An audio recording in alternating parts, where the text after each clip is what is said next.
18 horas. Notícias de Manaus, Amazonas, Brasil e do mundo. Agora na Mix.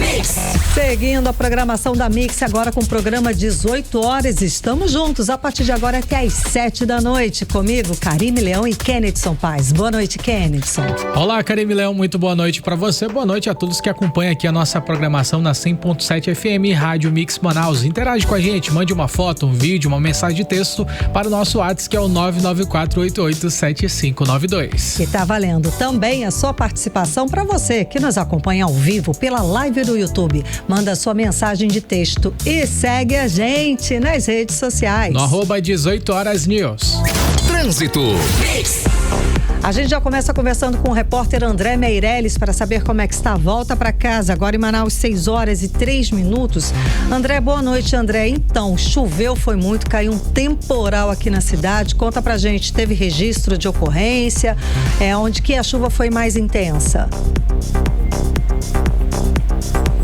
Muito boa noite, Karime, Kennedson, a todos os ouvintes que nos acompanham aqui na 100.7. Inclusive, a Defesa Civil do Amazonas emitiu um alerta severo para o risco de deslizamentos aqui na capital amazonense. Também em 19 cidades do Amazonas, esse alerta aí foi emitido.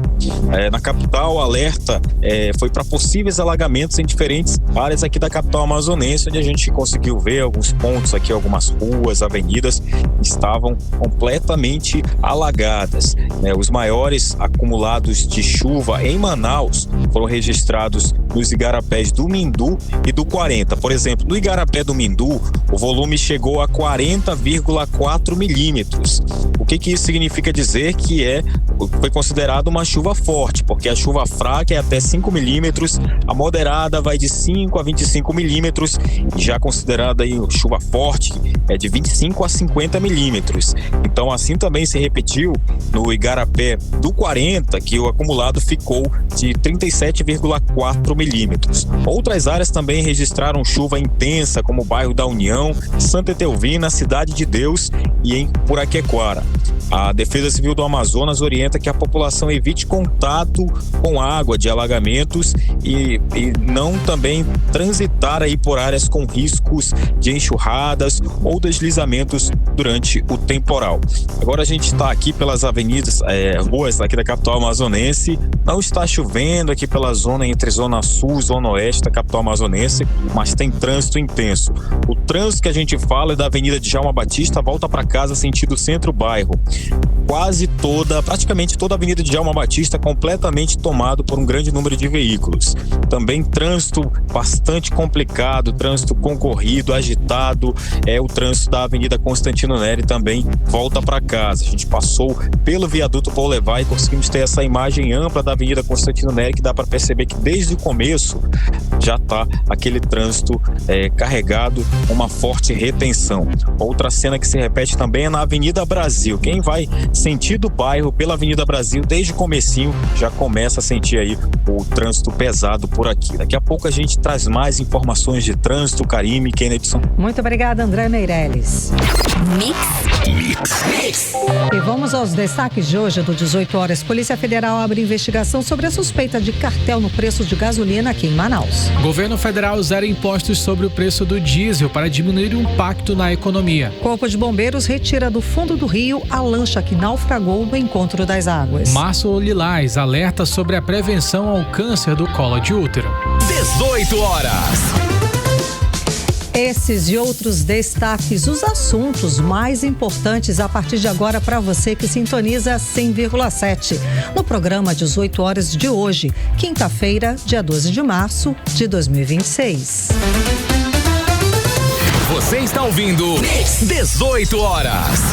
E a gente começa o 18 horas com a homenagem que o estadista Amazonino Mendes recebeu pela Universidade do Amazonas por sua importante contribuição para a educação do Estado. Amazonino, que fundou a UEA, foi homenageado no prêmio Melhores do Ano 2025 por sua importante contribuição à educação e ao desenvolvimento do Estado. Esse ano a premiação passou a ter o nome dele, Troféu Legado Governador Amazonino Mendes, um reconhecimento a uma das figuras figuras mais marcantes da história política do estado do Amazonas. Sem dúvida, é o reconhecimento a uma trajetória marcada por obras e investimentos fundamentais para o progresso e o desenvolvimento do estado do Amazonas.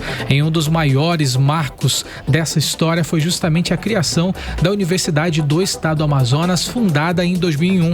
O objetivo visionário de Amazonino foi levar o ensino superior não só para quem mora em Manaus, mas também dar oportunidade de estudo para quem mora no interior do estado. A ideia foi facilitar o acesso ao estudo para quem muitas vezes não tinha condições de deixar seu município para vir estudar em Manaus. E com isso, dar oportunidade profissional para todos e tornar a população do interior do estado mais capacitada, com ensino de qualidade, como consequência, oferecer progresso para todo o estado. Amazonino foi um estadista visionário que investiu nesse progresso nas mais diversas áreas. E nada mais justo agora que ter um prêmio e que eleve o nome de Amazonino Mendes.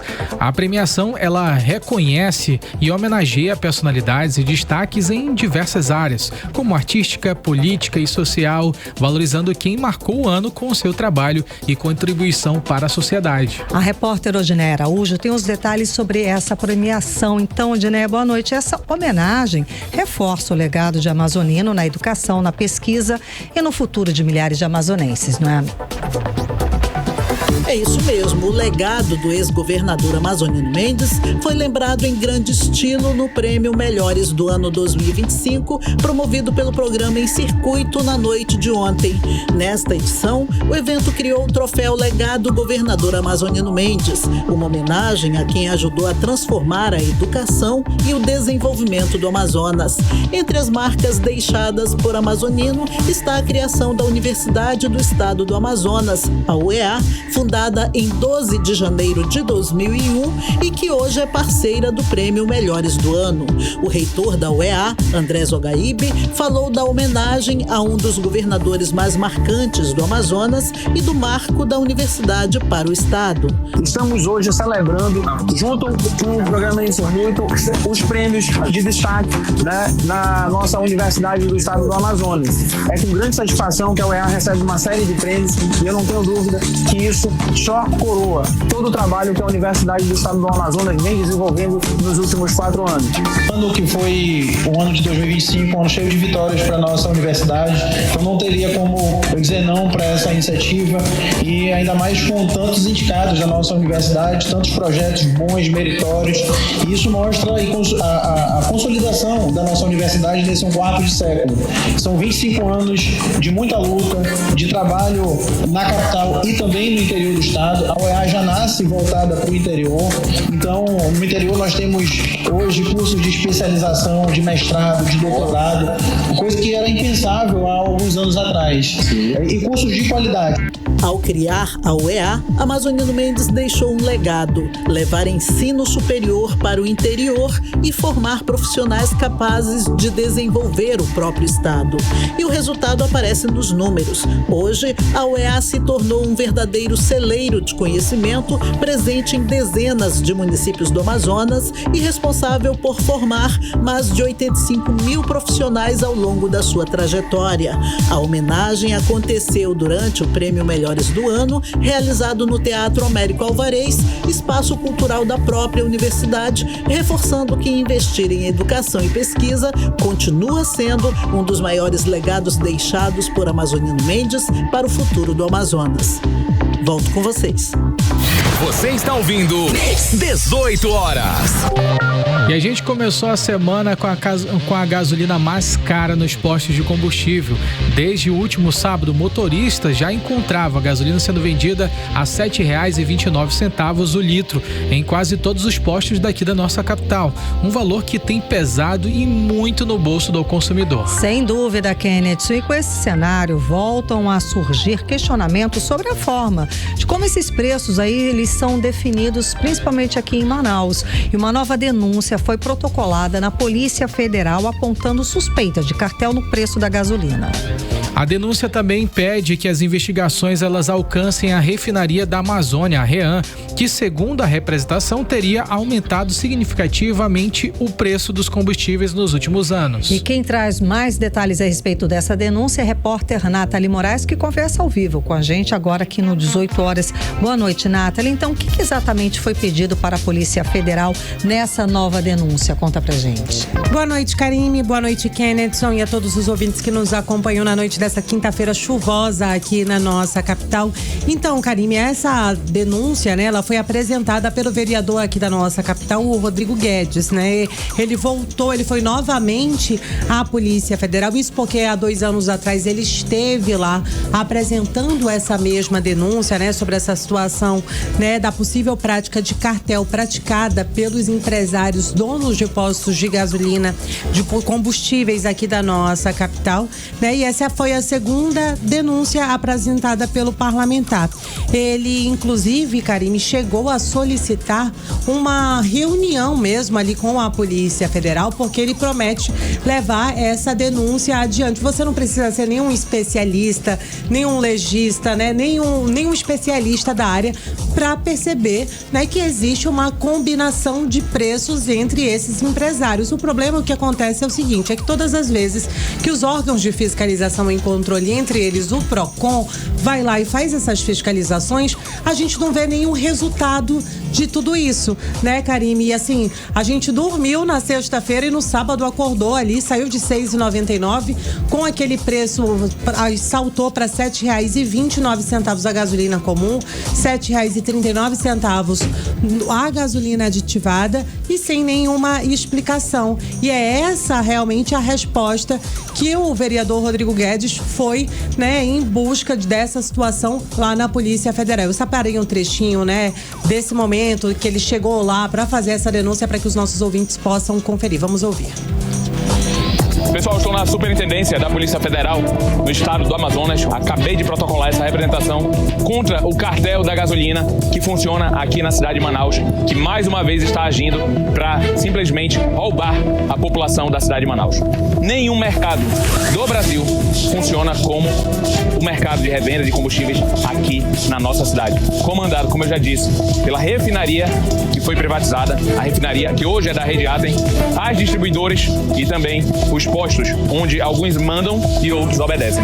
Tanto obedecem que praticam em mais de 400 postos o mesmo valor. Às vezes eles demoram 1, 2 semanas para reajustar, para não dar muito na cara, porque eles sabem que nós estamos em cima. Então protocolei mais uma vez essa representação. 18 horas.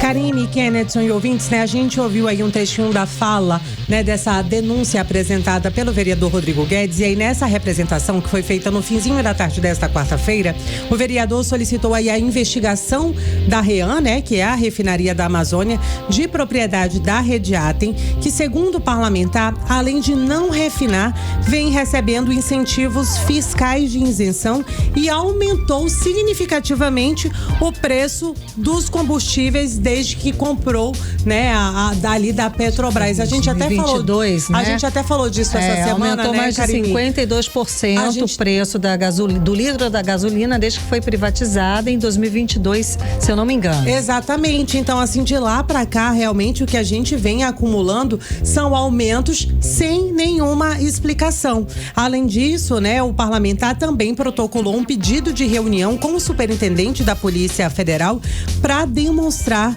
como o esquema de cartel estaria funcionando, né, aí feito por esses empresários. Ele, inclusive, Karime, chegou a falar sobre a situação, por que não trazer, né, de Coari, a gente tanto se falou, muita gente imaginava, né, que com o gasoduto, com toda essa situação de Urucu, que poderia viabilizar, que poderia ficar mais barato o petróleo aqui na nossa região, e isso não aconteceu, né? Inclusive, ele também falou um pouquinho mais sobre essa situação, vamos ouvi-lo.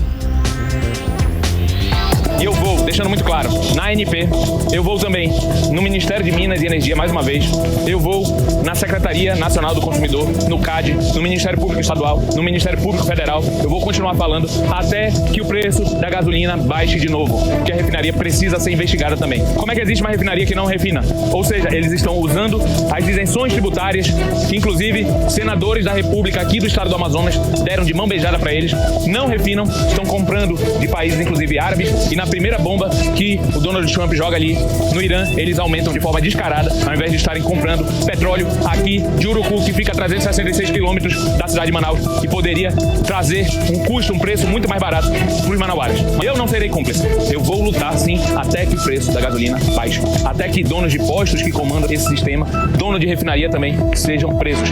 18 horas. Karine, Kenneth, e ouvintes, né? Realmente ele não mediu palavras, né? O vereador Rodrigo Guedes, ao fazer essa denúncia lá na sede da Polícia Federal. Karine, essa é uma situação que infelizmente também vem se estendendo nos municípios do interior aqui do Amazonas. Ontem a gente falou da situação de Parintins, onde o litro da gasolina está sendo vendido a pelo menos R$ 9,39 a gasolina quase comum. R$10, imagina. E R$ 8,40, né, a gasolina aditivada, e dessa vez R$ 9,40 a gasolina aditivada. E hoje a gente recebeu a denúncia também no município de Itacoatiara, na região metropolitana aqui da nossa capital, onde também vem acontecendo dessa mesma forma, né? Tiveram ali um aumento sem nenhuma justificativa do dia para a noite e uma certa combinação de preços.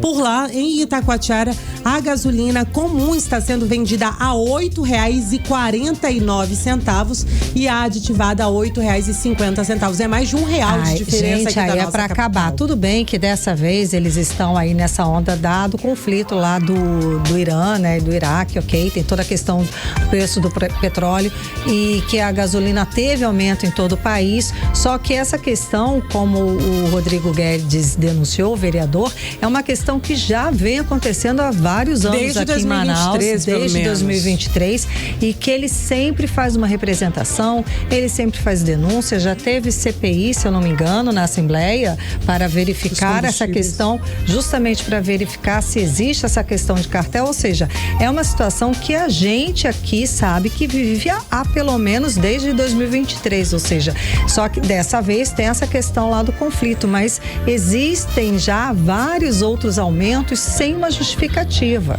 não é? Então é isso que a gente está querendo saber, e foi essa denúncia que o vereador fez, não é, Nathalie? Correto, Karime, exatamente, né? E até o momento a gente ainda não tem uma resposta por parte da Polícia Federal, se vai ter essa reunião ou não, mas a gente aguarda realmente os desdobramentos e uma justificativa, né, para esse aumento, né?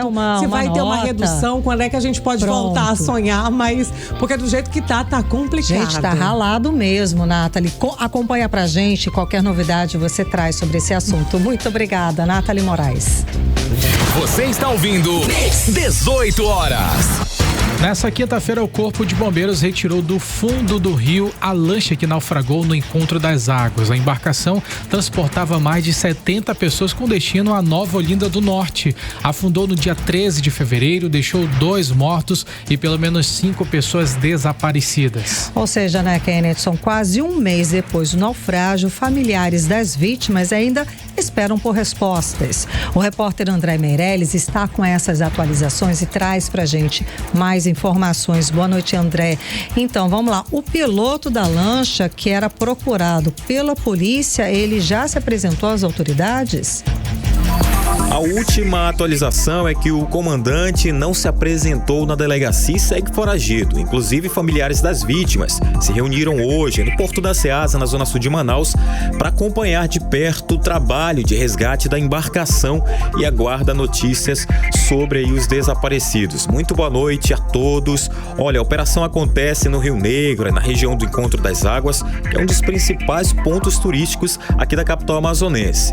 Entre as pessoas que desapareceram estão uma mulher e o marido dela. Segundo a família, durante o naufrágio, ela teria entregado o próprio colete salva-vidas ao filho de apenas 1 ano para garantir que a criança conseguisse se salvar.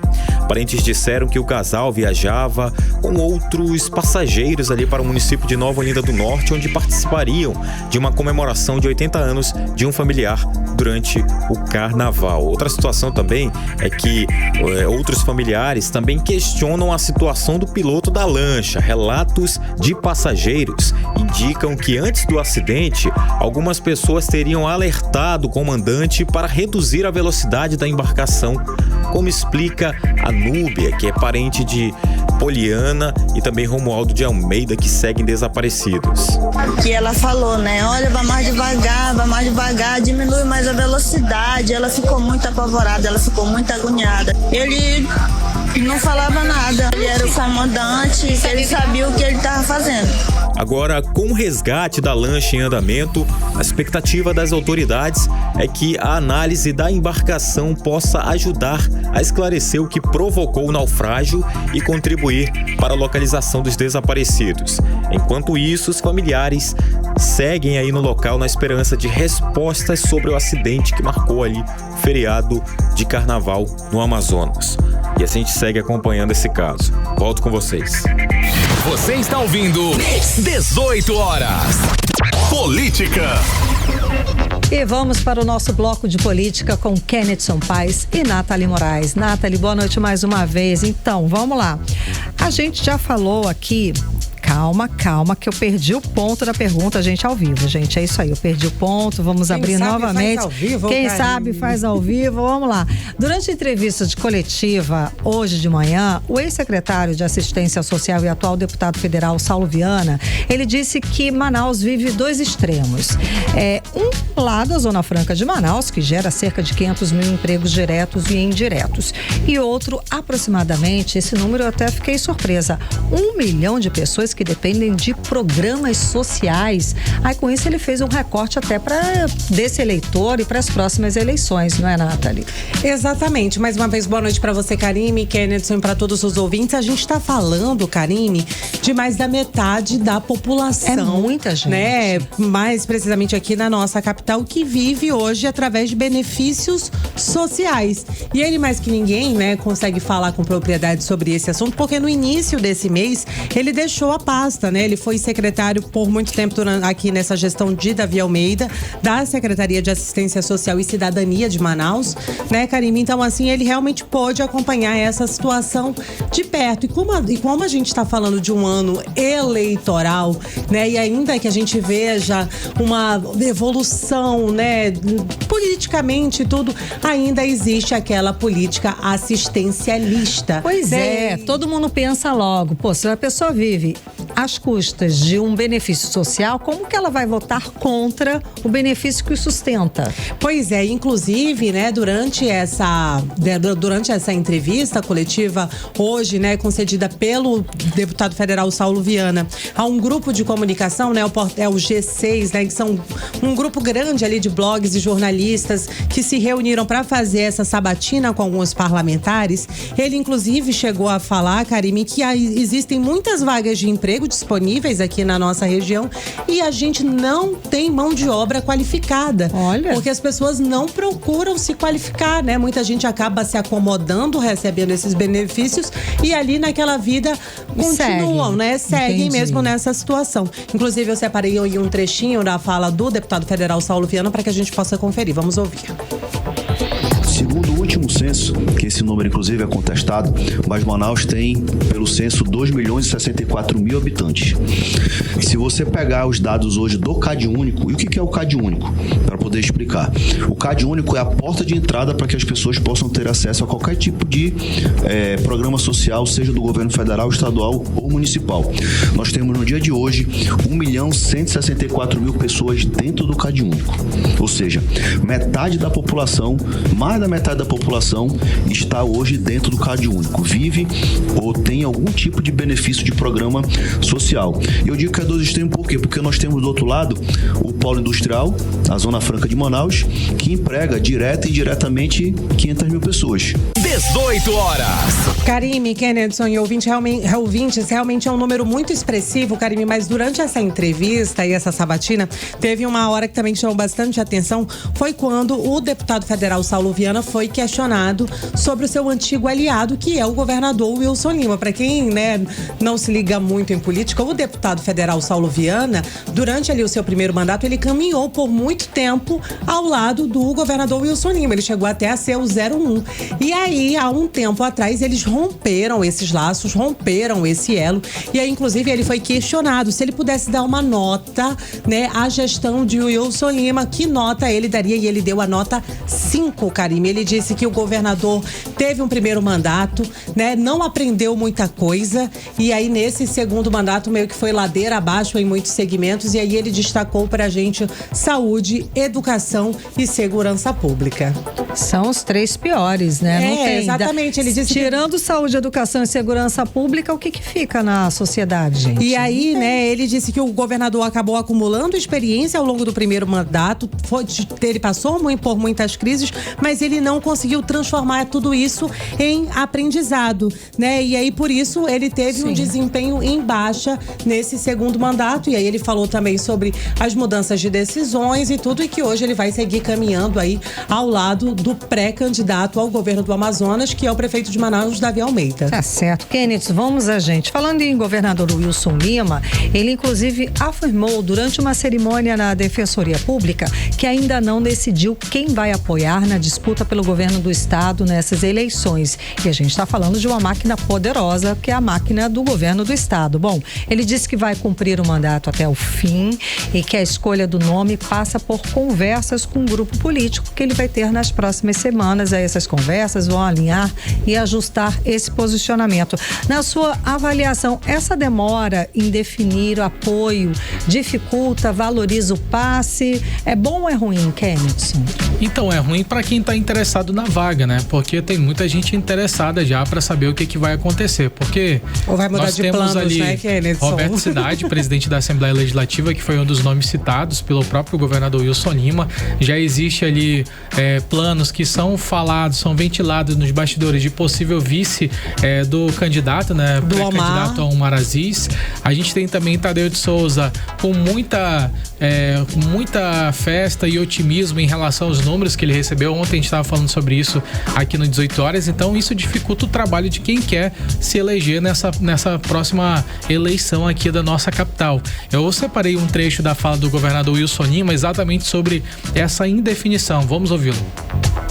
Com relação à primeira pergunta, a gente ainda não tomou nenhuma decisão com relação a isso, e isso perpassa por conversas que terei com o vice-governador, com o presidente da Assembleia e com os outros deputados que fazem parte do nosso arco de aliança. Ou seja, o que o governador quis mencionar é que essa decisão ela não pode ser tomada de forma monocrática, pela própria decisão dele, que vai levar isso daí para lideranças do partido, o grupo político, para que o grupo político possa definir se de fato vai haver qualquer mudança daqui para frente. E a questão é que esses candidatos, por exemplo, agora vão ter que aguardar para saber qual que vai ser a definição, se Roberto Cidade vai ser liberado para se vir para candidato a deputado federal mesmo ou não, ou se vai ter algum tipo de aliança em relação ao apoio com o senador Omar Aziz para o governo do estado, e aí vão formar uma chapa pura. Então, existem muitas possibilidades, mas enquanto isso não acontece, enquanto o governador Wilson Lima não consegue bater o martelo, todo mundo fica travado. E aí travam também aquelas perspectivas e já início de trabalho, porque, por exemplo, Eduardo Braga, candidato ao Senado, já está na frente, já está trabalhando. Omar Aziz já está lá na frente. Omar Aziz já está trabalhando, o prefeito Davi Almeida já está articulando, então todos já estão nesse processo. E eles dois ainda estão pelo meio do caminho, Roberto Cidade e Tadeu de Souza. Vamos ver o que vai acontecer, Até o próprio governador Wilson Lima também é uma dúvida, porque muita gente ainda crê que até o dia 4 de abril ele mude de opinião novamente e saia candidato. Tem muita gente apostando seja para o Senado, seja para deputado federal, mas a questão é que tem sido ventilado bastante isso. Certo. E é claro que não é difícil disso acontecer, É bem provável. É verdade. Nathalie, vamos lá. O ministro Alexandre de Moraes, do Supremo Tribunal Federal, ele negou o pedido, vamos lá, para revogar a prisão preventiva da advogada Adriana Lima Almeida. Ela é, gente, investigada naquela operação da Polícia Federal que apura a organização criminosa que atuava nos crimes de tráfico de drogas, lavagem de dinheiro, corrupção ativa e passiva e violação de sigilo funcional. Aquela operação da Polícia Federal que teve em fevereiro, prendeu um monte de gente, ela continua presa. Ou seja, em que pé está esse caso agora? Prisão preventiva, ela continua presa. Continua presa, Karime. O que acontece, né? A defesa da Adriana Lima Almeida quis levar isso para uma instância maior, né? Não, vamos correr ao STF para ver se a gente consegue liberar a Adriana. Só que esse caso ainda está em fase processual, nem passou ainda pelo Tribunal de Justiça do Amazonas. E aí é claro que o STF indeferiu. Não, a gente não pode fazer isso, né? Não tem como dar no entendimento realmente do ministro. Eles atropelaram a questão aqui do Estado e foram lá para Brasília. Exatamente, eles só podem intervir depois que instâncias inferiores analisarem o caso, né? Como no caso, né, da defesa,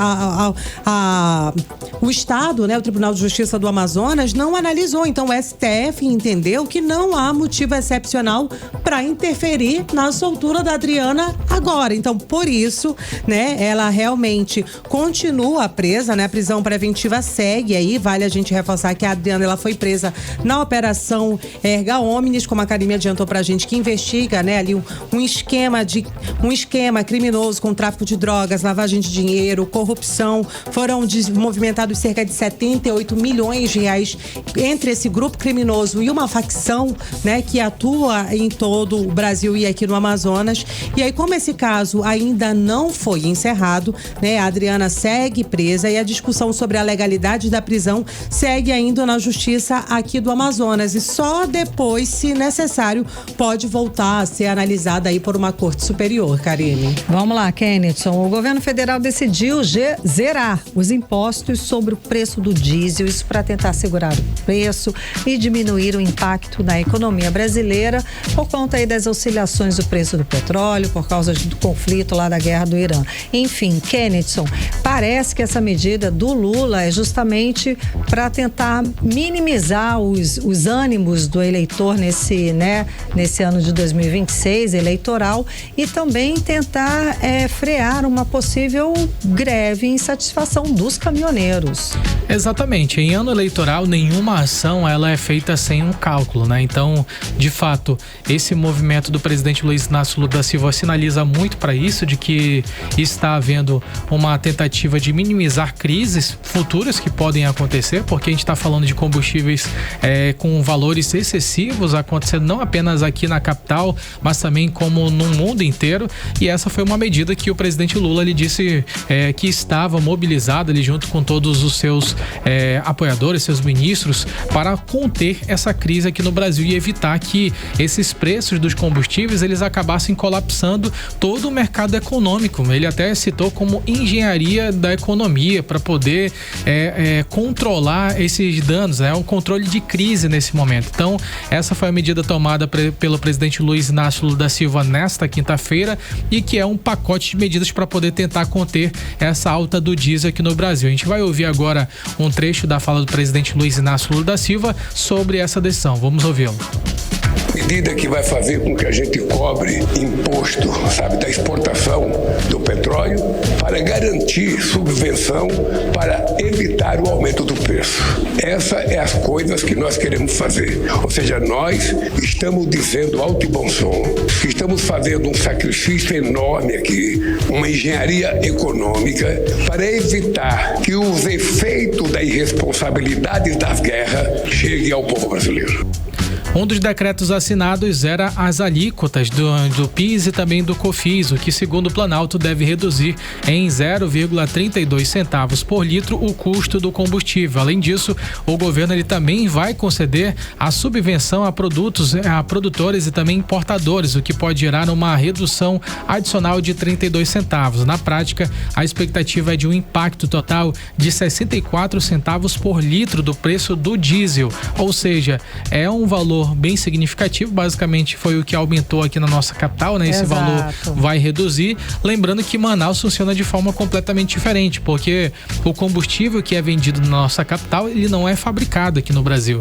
Ele é importado de países estrangeiros. Pode ser a Rússia, pode ser a Ásia, pode ser o Irã, pode ser vários outros países. Mas o fato é que já foi até mencionado sobre isso, que para refinar aqui na nossa capital, isso seria um pouco mais custoso, na opinião deles. Então, de fato, não funciona dessa mesma regra. Mesmo com esses descontos na Petrobras, não significa que automaticamente vai reduzir aqui na nossa capital, não. Exato, até porque quando a Petrobras anuncia baixa no preço do litro da gasolina ou do diesel, essa baixa da Petrobras não chega aqui em Manaus, né? Infelizmente, mas vamos aguardar. Mas se tiver alta, chega. Não sei qual na mesma hora, né? Exato. Na mesma hora, no mesmo momento que é feito o anúncio oficial pelo governo federal a respeito sobre o aumento do preço por barril de petróleo da Petrobras, automaticamente já sobe os preços também nos nossos postos de combustível. Que mágica é essa? Que matemática é essa? A gente também quer saber. Estamos aguardando a investigação da Polícia Federal.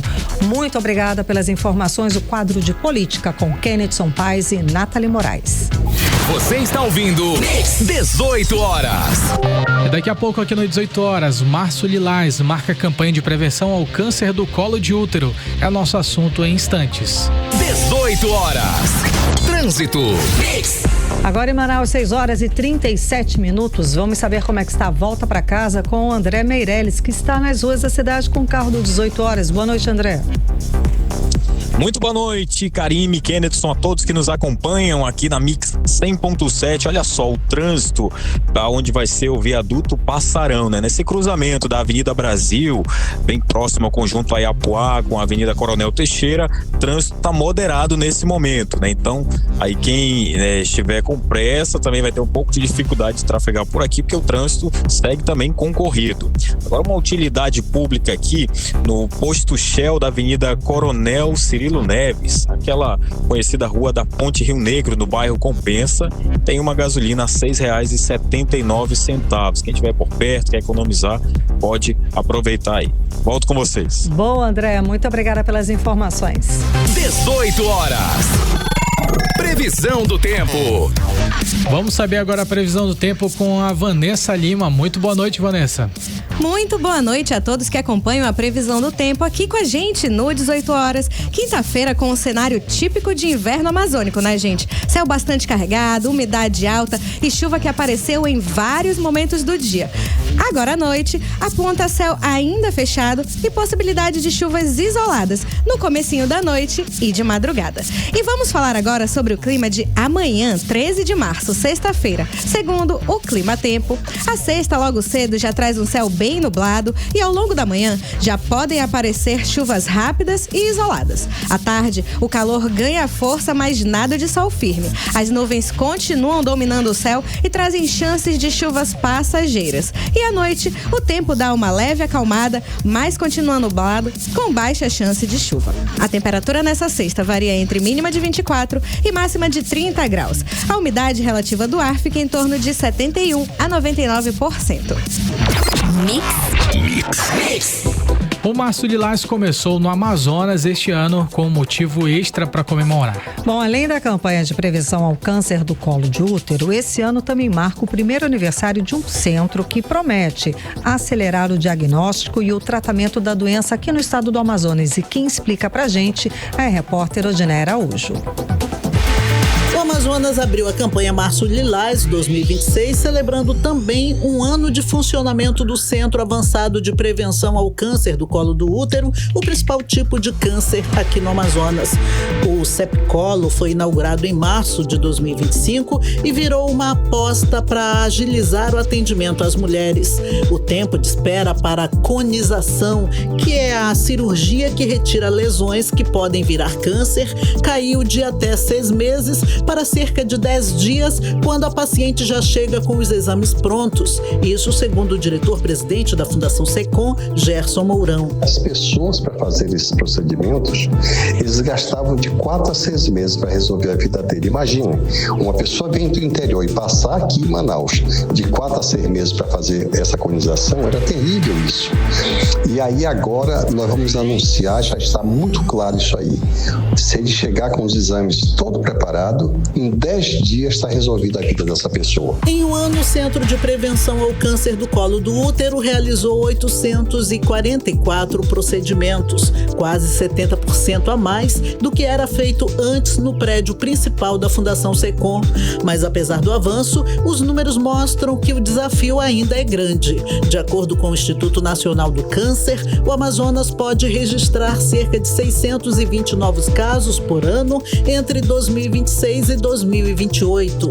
Atualmente, o Amazonas tem 5.580 pessoas em tratamento de vários tipos de câncer. O diretor da Fundação SECOM, Gerson Mourão, lembra que o câncer de colo do útero é considerado 100% evitável com exame preventivo, tratamento das lesões e vacina contra o HPV para crianças e adolescentes. De 9 a 14 anos que tomaram a vacina, hoje até estenderam até 18, que tomaram a vacina, a chance dele de desenvolver o câncer do colo é muito remota.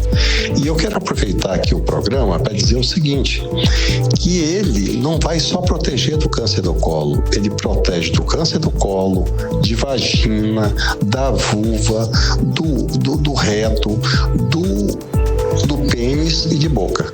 Então, numa lapada só, você já está controlando 6 cânceres aí, que as pessoas às vezes não colocam isso muito bem. Ou seja, informação, acesso e prevenção continuam sendo as principais armas para salvar vidas.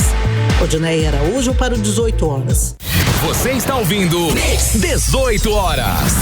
Seguimos falando sobre saúde. Começou a campanha de proteção contra vírus sincial respiratório, voltado principalmente para bebês prematuros. A Secretaria Municipal de Saúde alerta pais e responsáveis sobre a importância da imunização. E a orientação, Kenneth, é para aquelas crianças nascidas com até 36 semanas e que ainda não completaram 6 meses de vida, para que elas recebam a vacina que ajuda a proteger contra infecções respiratórias graves. A repórter Vanessa Lima está com esses dados, com essas informações e atualiza pra gente.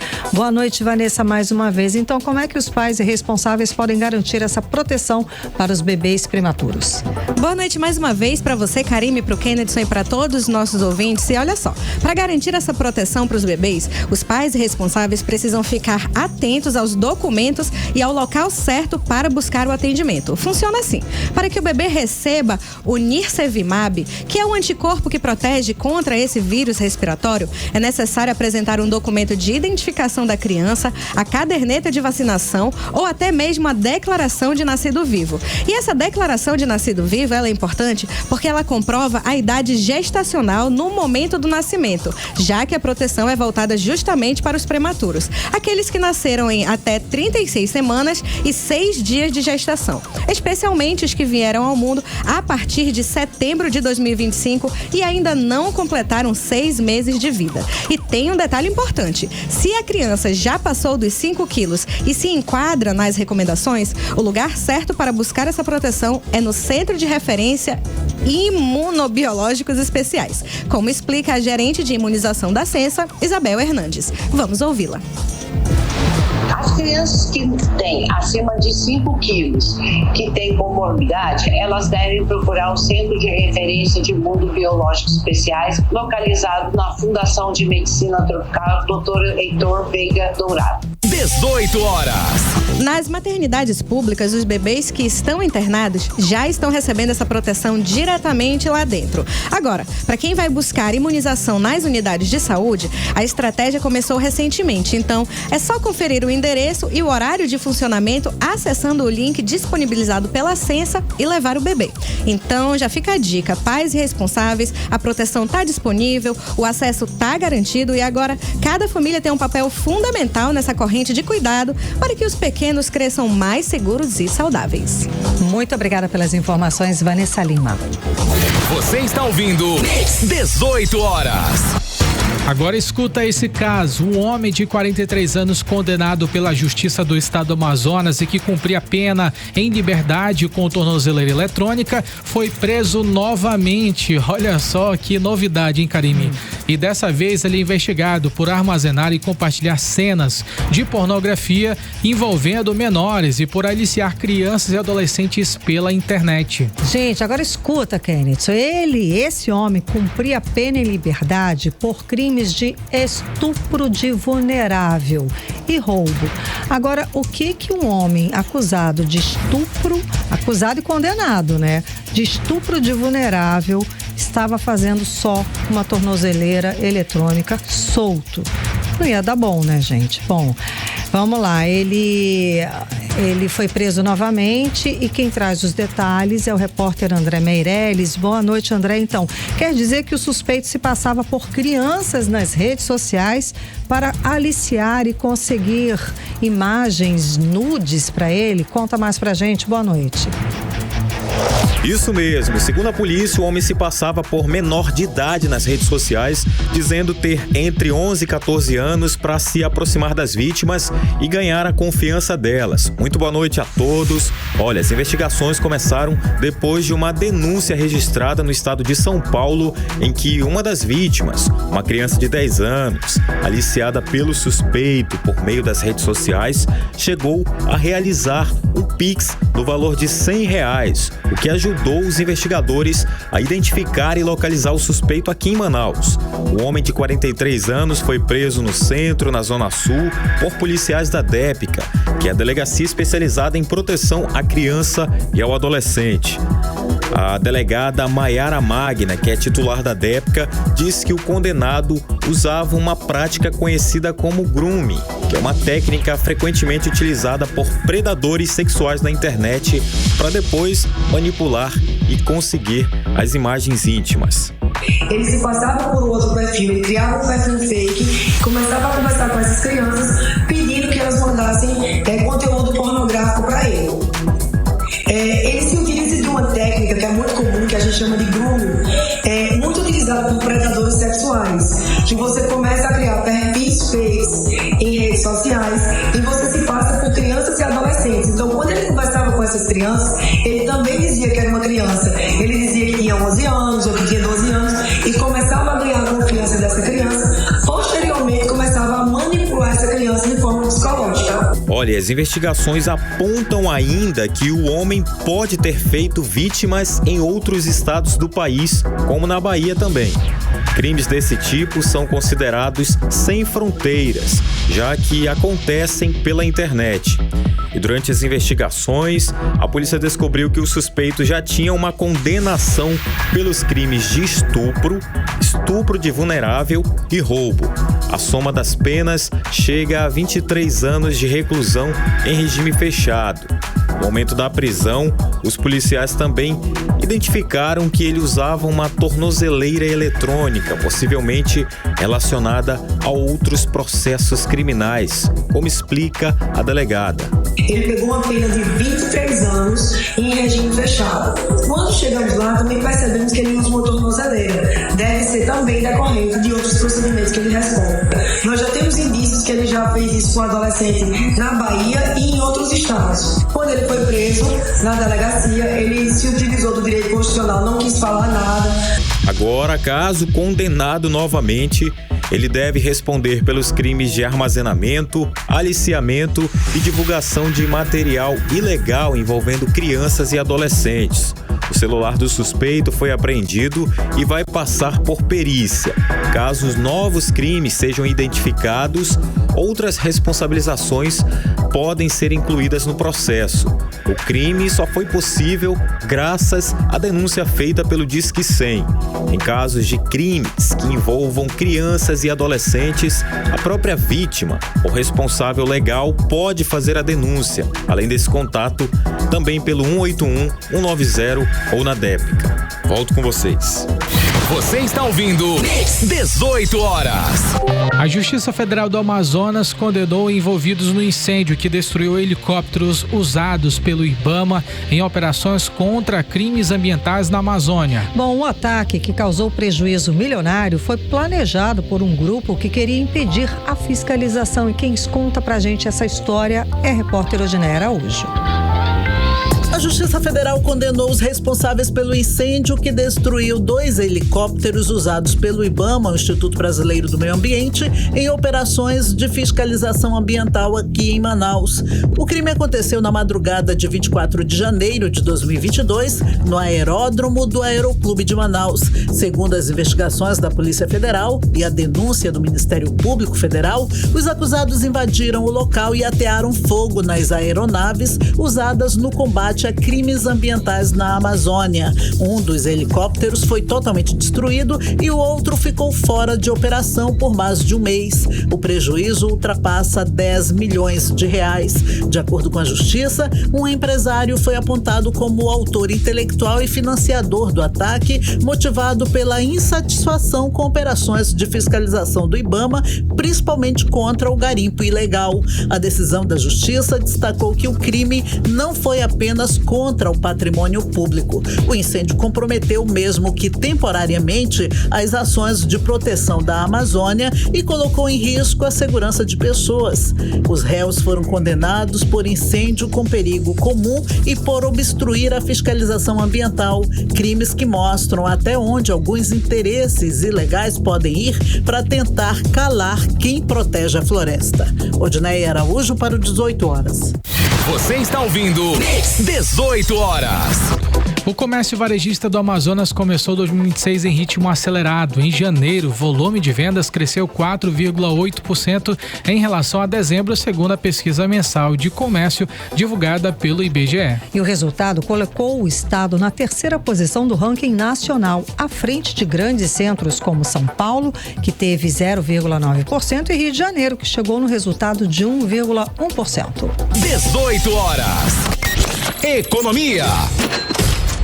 E vamos agora aos indicadores econômicos de hoje. O dólar fechou em alta de 1,50%, cotado aos R$ 5,23. O euro fechou em alta de 1,01%, cotado aos R$ 6. O Bitcoin fechou em alta de 1,13% aos R$ 386.400. E o Bovespa fechou em queda de 2,44% aos 179.489 pontos.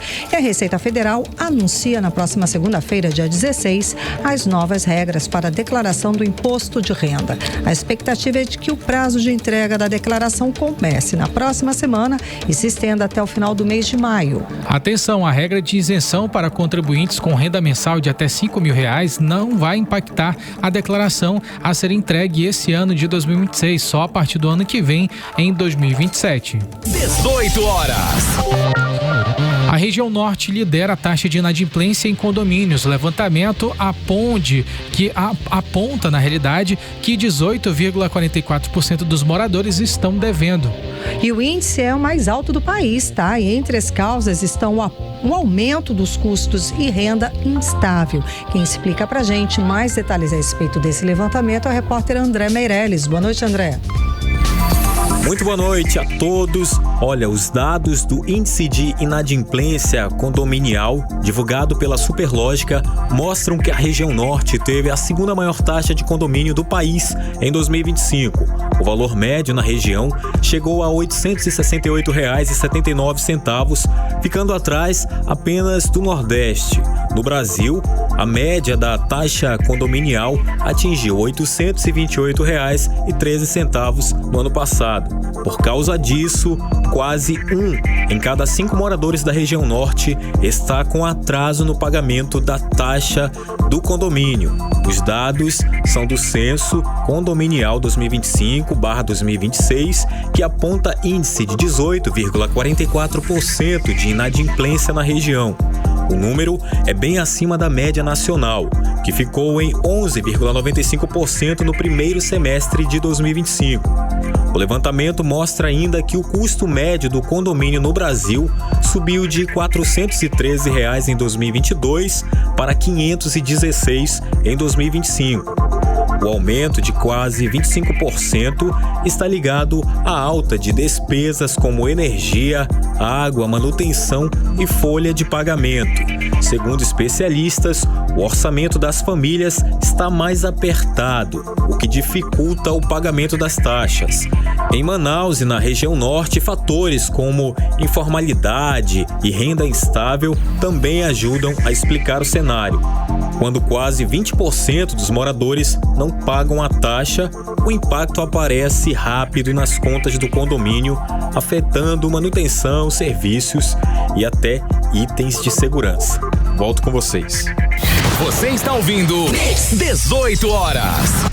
O Ministério de Saúde começou a oferecer pelo SUS um novo tratamento contra a malária para crianças. A medida é importante porque as crianças concentram cerca de 50% dos casos da doença no país, especialmente na região amazônica, onde a malária ainda é um grande desafio de saúde pública. Exatamente, Kennedson. E o que acontece? Antes, o medicamento para o tratamento da malária era oferecido apenas para jovens e adultos a partir dos 16 anos.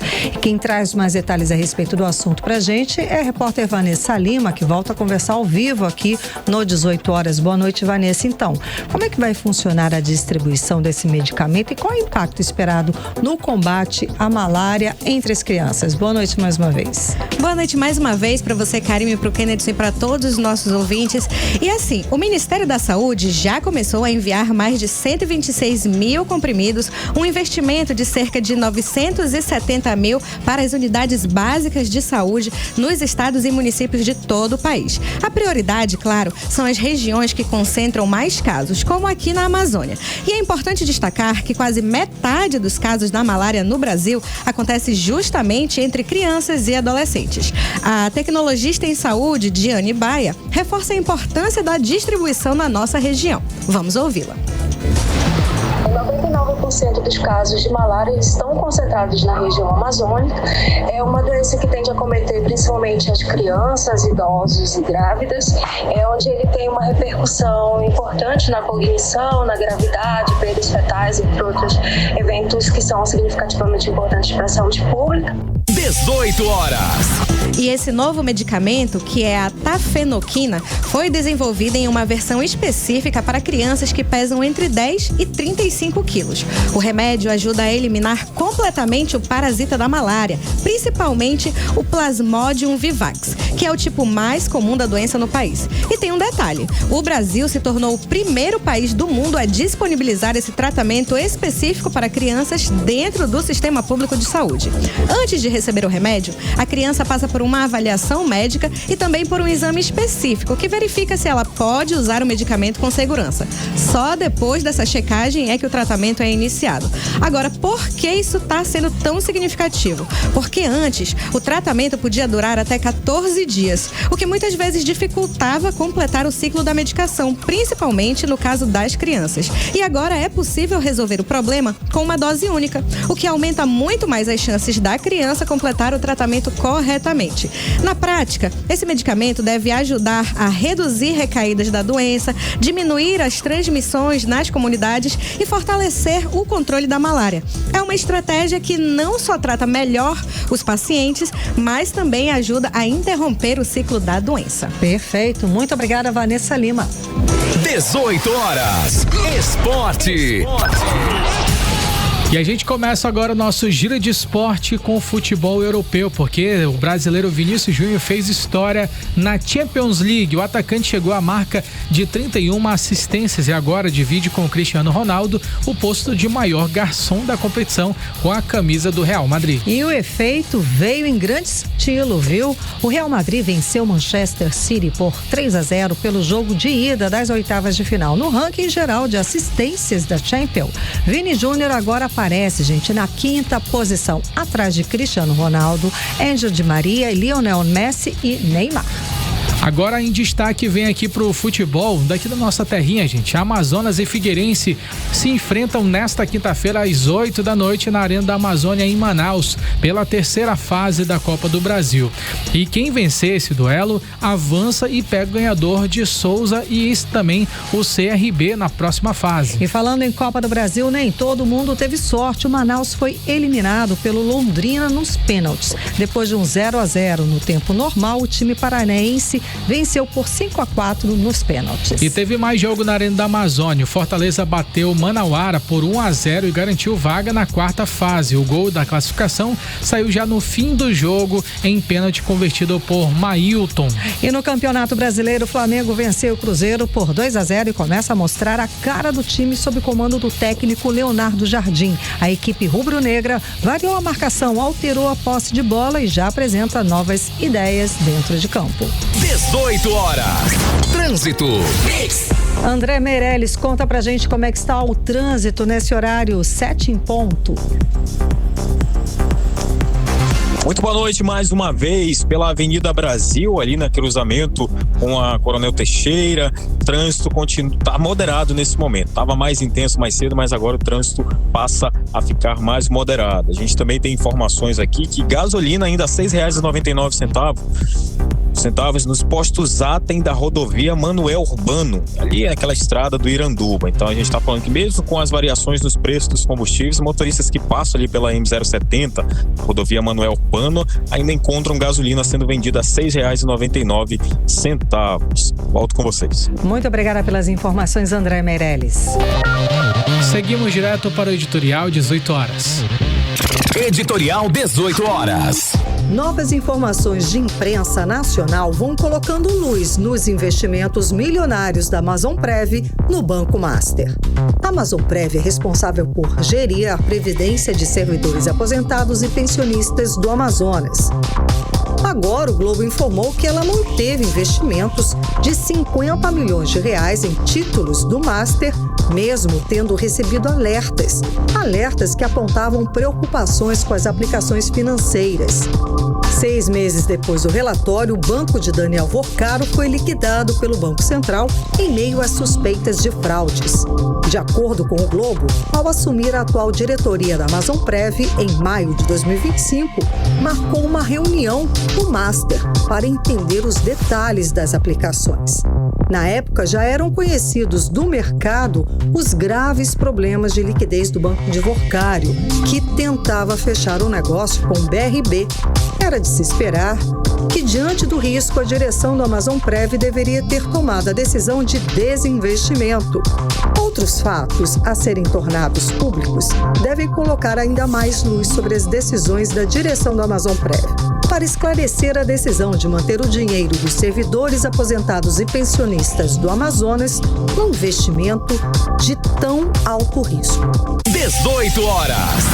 Muito obrigada pela sua companhia. O 18 horas de hoje fica por aqui. Um beijo, até amanhã. Boa noite, Kennedson Paz. Boa noite, Karime Leão. Boa noite a todos vocês que nos acompanharam até aqui. Alô pra todo mundo que a gente não mandou aqui, Karime. Então, alô pra você que nos acompanha agora.